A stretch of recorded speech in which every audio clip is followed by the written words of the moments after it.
नमस्कार मैत्रिणी, वचन दिले मी तुला या मालिकेमध्ये आता ऊर्जा जरी जेलमध्ये अटकलेली असेल पण तिला अटकवणारं हर्षवर्धनच आहे हे ऊर्जाला कळलेलं आहे. पण ते शोधून काढायचं कसं हा आता ऊर्जाचा प्लॅन असतो. तर हर्षवर्धन येथे आता ऊर्जाला भेटण्यासाठी आलेला असतो. त्यावेळेस ऊर्जा हर्षवर्धनला हात जोडते आणि म्हणते, काही केलं ना तरी मला तुम्ही यातून बाहेर काढा. तर हर्षवर्धन म्हणतो, हे बघ, तुला जर या जेलमधून बाहेर पडायचं असेल तर त्यासाठी तुला फक्त माझी मदत घ्यावी लागेल. माझ्या मदतीशिवाय तू या जेलच्या बाहेर पडूच शकत नाही. तर ऊर्जा म्हणते, मला माहिती आहे, मला जर कोणी या जेलमधून बाहेर काढू शकतात तर फक्त ते तुम्ही आहात. काही करा पण मला इथून बाहेर सोडा.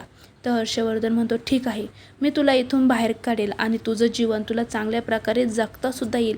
पण त्यासाठी तुला एक काम करावं लागेल. मी तुला काही अटी सांगेल, त्या अटी जर तू मान्य केल्या तर तू जेलमधून अलगद बाहेर सुटशील.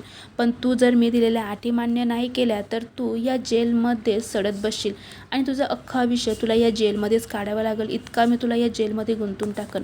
मग तुला माझ्या अटी मान्य करून जेलच्या बाहेर पडायचं आहे की इथेच सडायचं हे तू विचार कर.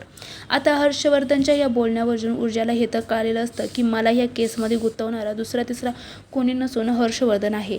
पण ह्याला जर सजा द्यायची असेल तर आपल्याला पहिलं इथून बाहेर पडणं खूप गरजेचं आहे.